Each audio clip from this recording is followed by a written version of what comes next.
New Deal, positives and negatives. The members of the minority races, specifically the members of the Black and Hispanic community, did not receive the help they needed. None of the plans from the New Deal directly helped these struggling communities, besides the CWA. This led to the already poor communities receiving no aid due to the still present racism. Despite recently being allowed to work, many women were not treated as equals due to their male counterparts, as they were often put in lower paying jobs. The new influx of workers from the increased size in the labor force led many women to not have a job. The New Deal did not address this, despite the lobbying from the First Lady. The children received substantial support from the government, whether it was from the work programs allowing their parents to feed them or was from the WPA program giving the malnourished kids free lunches. The government was working to give the kids ways to eat. The programs were in the end a failure, however, as the only way to ensure kids would eat was to get the country out of depression, which the New Deal could not. The New Deal had many plans halted due to the efforts of conservative members of Congress. Inside the Supreme Court, the conservative-dominated court blocked and unissued some of the programs, deeming them unconstitutional. The Supreme Court was the largest obstacle for the New Deal. However, another issue came from the support in Congress from the Dixiecrats not supporting the deal and plain conservatives. The people who had been in charge of the country had their power. The people who had been in charge of the country had the power taken away because of the power given to the workers through their unions. These men were also being taxed more and had less power in what they could do with the company due to the workplace guidelines. All these factors combined led many of these men to have unhappy feelings about the new state of the leadership. Under FDR, labor unions were one of the most benefited groups to the New Deal. Specifically, the National Labor Relations Act, created in the past under Roosevelt's New Deal, protected the working class by allowing them to form labor unions.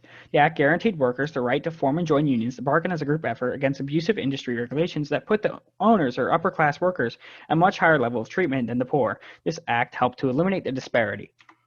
The Agricultural Adjustment Agency, or AAA, was one of Roosevelt's many agencies formed in the New Deal, and the purpose was to manage in the agricultural sector and reduce damage and promote growth. Despite the nature of the agency, the farmers didn't end up liking it very much because instead of being treated like other groups of the U.S., the farmers were simply told to stand down and were paid benefits by the AAA to stop their farming in the hopes that it would increase the crop prices for the following year. Sharecropping was one of the latest and most popular methods of running a farm like a business. The idea of sharecropping was that the wealthy individuals could own a farm and employ people to manage, maintain, and reap the fields for them, meaning that it allowed plantation owners to maintain most of their previous business model and strategy from pre-abolition eras. The problem among sharecroppers was when the AAA paid farmers to shut down, which caused sharecroppers to lose their source of income, employment, and shelter completely. The far-left communist and social group didn't believe that the New Deal was doing enough or exerting enough power because their far-left political ideologies weren't aligned with that of President Roosevelt. Communist and social groups of the U.S. protested him at the White House and other politically significant locations. While being a Democrat, FDR remained fairly in the middle of the spectrum on a lot of his policies and ideas, which was due in part to the fact that the Supreme Court was against him.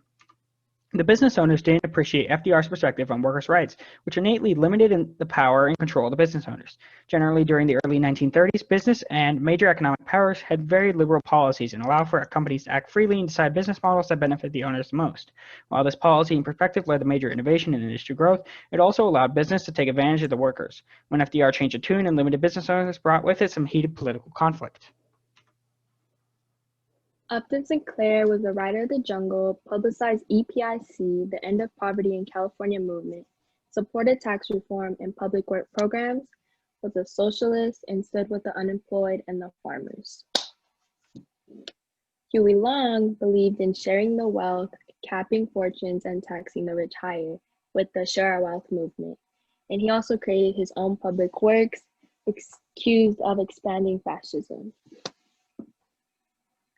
Floyd Olson didn't believe in the success of NIRA, the National Industrial Recovery Act. He represented Minnesota and supported the AAA, Agricultural Adjustment Administration, and he also shared the same issues as farmers.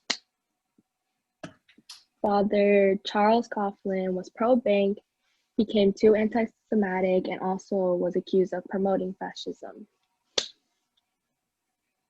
Urban workers got set a minimum wage, abolished child labor, and gave immigrants job opportunities.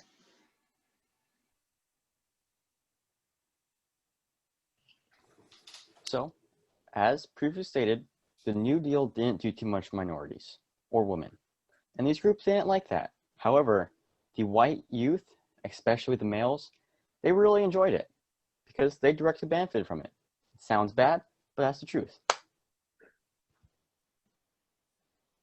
But that's not to say that women and minorities were hugely publicly against FDR. They weren't widely against FDR, because if they were, FDR would not have been the first and only president to reach 4 consecutive terms, or 4 terms in general. He and his New Deal, they had the support of the majority of the population, partly due because he gave them hope. Liberals liked it. Not communists and socialists, there's a difference, but American liberals did like the New Deal because it had a lot of the similar ideals to what they had. So they supported FDR, they supported the New Deal, and that is what happened. And small business owners were a lot like the average person. They both really liked it because unlike their corporate counterparts, the New Deal helped them out. And FDR didn't hate them, so a little bit of identity politics. But they got some help, and so they liked it, and it gave them a bit of hope.